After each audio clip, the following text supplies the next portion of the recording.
Seguimos con mucho más Viva la Vida. Ahora sí nos vinimos al living, Ceci. Sí, vinimos al living para darle la bienvenida a Pablo Vecchio. Él es doctor coloproctólogo. Y el tema de hoy que nos compete es el cáncer colorectal. Así que bienvenido, Pablo. Gracias por la invitación, gracias a las chicas de producción que me contactaron. Y bueno, sabes que estaba pensando cuando me contactan que es muy oportuno precisamente en el mes de marzo que me hablen sobre este tema, porque marzo fue designado ya hace muchísimos años como el mes de la concientización sobre la prevención del cáncer colorectal. Así como existen para otras enfermedades de alta prevalencia y prevenibles, campañas de concientización, bueno, el mes de marzo, el marzo azul, que es el color que será asignado, es el mes para la concientización sobre esta enfermedad, que tiene la particularidad, como muchas otras, por supuesto, además de su frecuencia, es que es totalmente prevenible.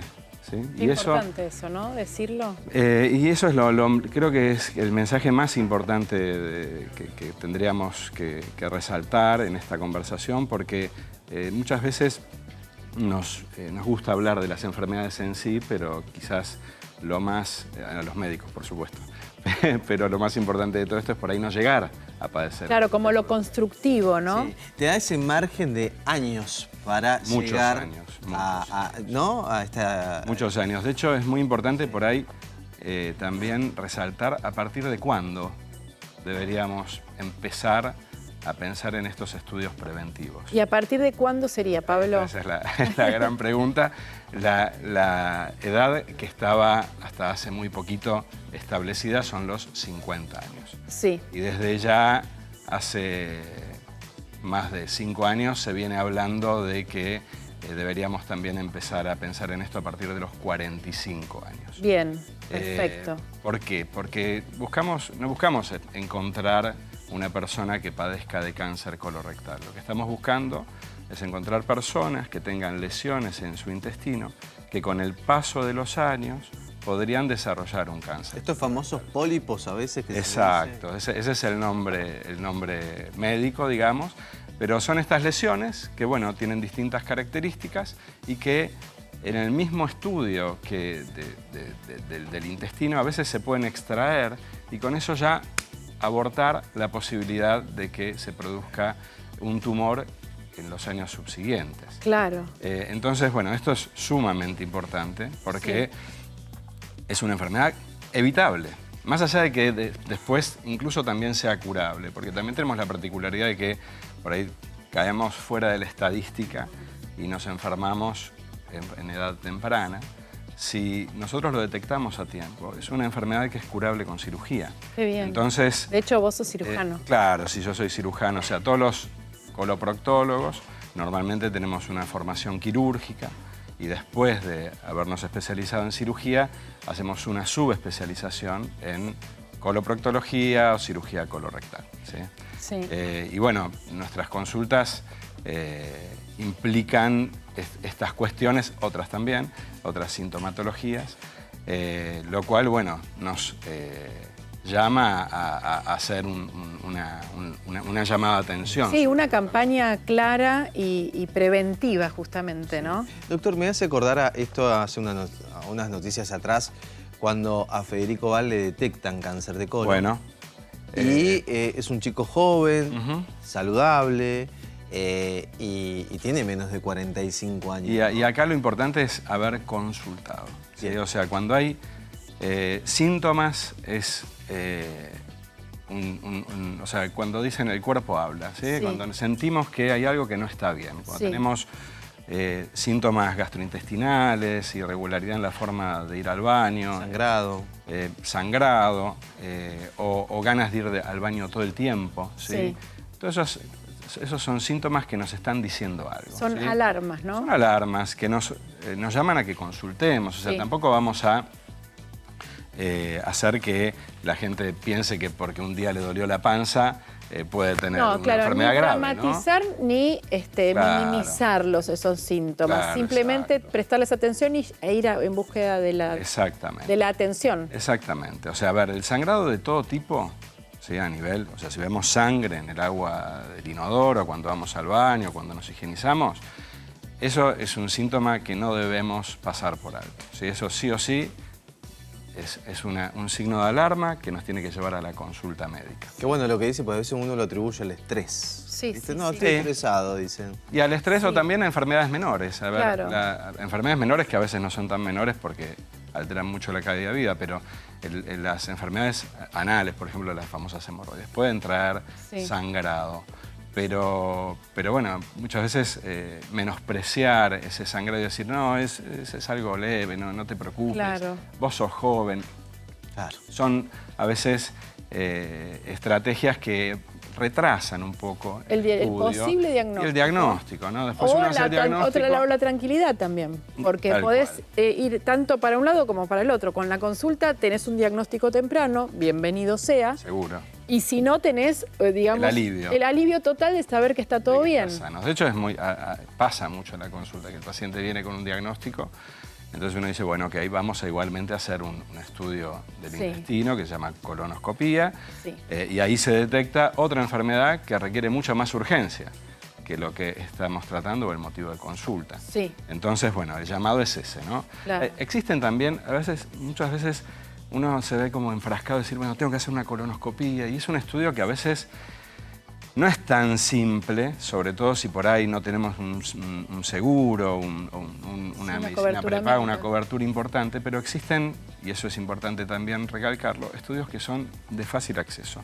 Y hay uno que se llama Sangre oculta en materia fecal, que es un estudio que quizás no tiene una vigencia de tanto tiempo como una colonoscopía. O sea, si yo me hago una colonoscopía hoy, por 5 o más años, probablemente si ese estudio está completamente normal no tendría que repetirlo. La sangre oculta en materia fecal es recomendado hacerla una vez por año. Pero es Claro. un estudio muy simple, es tomar una muestra, o sea, se retira el kit del laboratorio, se toma una muestra, se entrega al laboratorio y si es negativo, es un estudio muy sensible. Entonces nos puede dar tranquilidad. Ahora, si es positivo, ahí sí deberíamos también concurrir hacia así ahora hacer este estudio más avanzado que es la colonoscopia. Sí, y hace un ratito mencionabas las hemorroides, ¿no?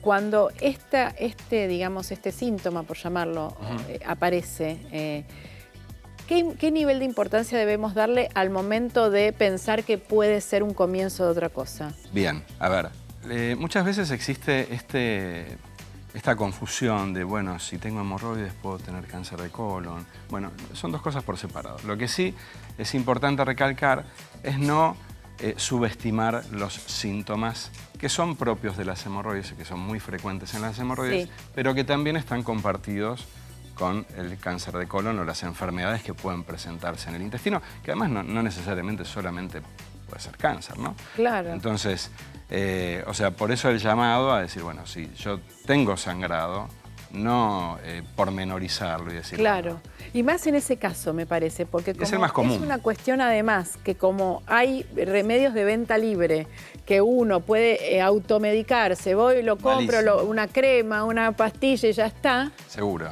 eso también es como un Y arma a de doble veces- filo en un y punto. nosotros en el consultorio es muy habitual que nosotros veamos a pacientes que están cursando un tratamiento.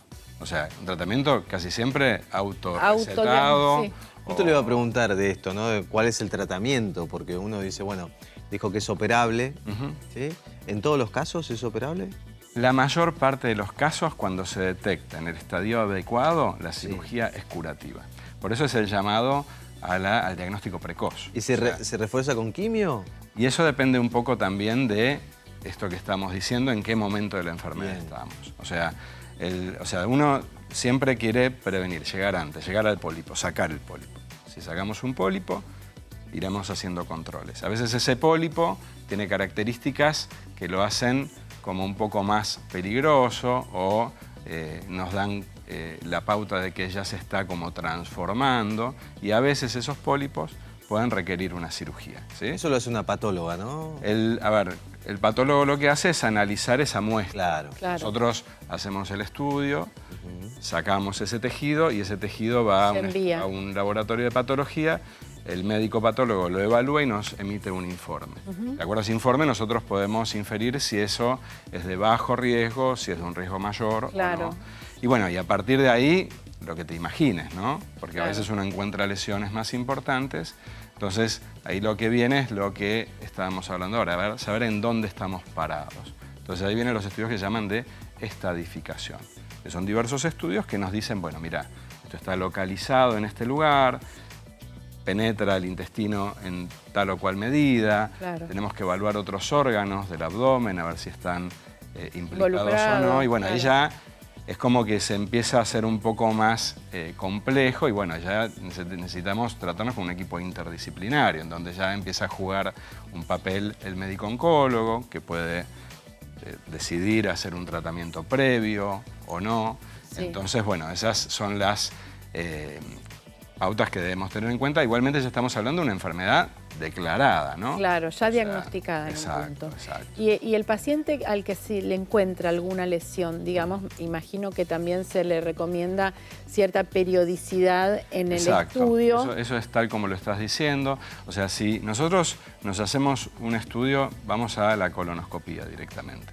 Y ese estudio nos da completamente normal, o sea, condiciones óptimas. O sea, nosotros tenemos distintas características que nos dicen que ese estudio es óptimo, ¿no? Entonces, Sí. si no se detectó absolutamente ningún pólipo, ni micropólipo, ni pólipo grande, la limpieza que se hizo antes de hacer el estudio es óptima. Entonces, y el estudio fue completo, o sea, se pudo ver la totalidad del intestino y ese estudio por 5 o 10 años no tenemos No hay que repetir. ¿sí? Ahora, no es lo mismo si tenemos un estudio normal, pero tenemos un familiar de primer grado que ha padecido de cáncer de colon. Un hermano, papá, mamá, un familiar cercano. Entonces, ahí ya, aún con estudios normales, se refuerza un poquito. Entonces, no menos de 5 años e incluso se recomienda comenzar con la búsqueda antes, a partir de los 40. Claro, por ese antecedente familiar, por ese antecedente genético. familiar. Por eso a veces es importante. En el consultorio nosotros, cuando llega el paciente, le hacemos un historial y le preguntamos, bueno, además de cómo se llama, qué edad tiene, si toma medicación y si tiene antecedentes propios o familiares importantes. Entonces, eso a veces tenemos que preguntarlo en casa. ¿Qué pasó con papá, con mamá, con el abuelo? ¿Se enfermó de qué? O sea, Doctor, esas cosas son Y importantes. por último, para no robarle tiempo también, la alimentación es también... A ver, hay algo que está pasando con la alimentación que lo estamos, o sea, que esto se está observando a partir de los años. Y es que con la evolución del tiempo se están viendo que los cánceres colorectales en particular, que es lo que nos está llamando en este momento, se están presentando en edades más tempranas. Y eso generacionalmente va avanzando, o sea, va en aumento, o sea, cada vez. Y eso, o sea, lo que pasa es que no hay una comprobación estadística concreta de qué es. Claro, pero, no sé si, no exactamente vinculada a la alimentación, pero todos algo sabemos. puede tener. Todos sabemos que ver, claro. De alguna manera que los multiprocesados, claro. la famosa resistencia a la insulina, los alimentos con exceso de azúcares, los embutidos, las carnes procesadas. También hay alguna línea de investigación sobre la cuestión de los microplásticos. Sí, o sea, claramente la evolución en la alimentación o involución, ¿no? O el desarrollo, llamémoslo para ser más neutrales, está jugando un rol muy importante. De hecho, los primeros estudios que se realizan, estamos hablando hace más de 40 años, cuando no estábamos tan globalizados, se veía que había áreas, las áreas orientales, donde tenían muy baja frecuencia de cáncer de colon. Y de golpe, esas personas que migraban hacia Occidente, una vez que emigraban, tenían el mismo riesgo de padecer cáncer colorectal que los de Occidente. Entonces, ahí claramente hay una cuestión ambiental que no podemos negar. Claro. Doctor, le queremos agradecer un montón con toda la información en un mes para concientizar, para prevenir, Ceci, absolutamente, sobre este cáncer colorectal, que bueno, que nos informamos bastante muy bien compañero. La mayor reflexión es consultar. Excelente. No dar por sentado que esos síntomas son normales o que ya se me va a pasar. Y no tenerle miedo a la colonoscopia, que es un Yo me lo hice. Es un estudio muy fácil, muy Cerrás los rápido. ojos y cuando te despertás ya. Te dormís una siesta. No te enteras. Son ellos los que ponen su sapiencia, sus años de estudio, su trabajo, y el paciente pasa por algo importante que tiene que ver con ser atendido y ser diagnosticado llegado el caso e irse aliviado también. Exacto, así que exacto. Gracias, Pablo. Gracias por la invitación por y haber venido. Poder darme la oportunidad. No, un placer escucharte. Fue muy claro todo lo que pusiste sobre el tapete. Él es el doctor Pablo Vecchio, coloproctólogo. Hablábamos del cáncer colorectal y súper interesante la nota, así que mil gracias. Muchas gracias.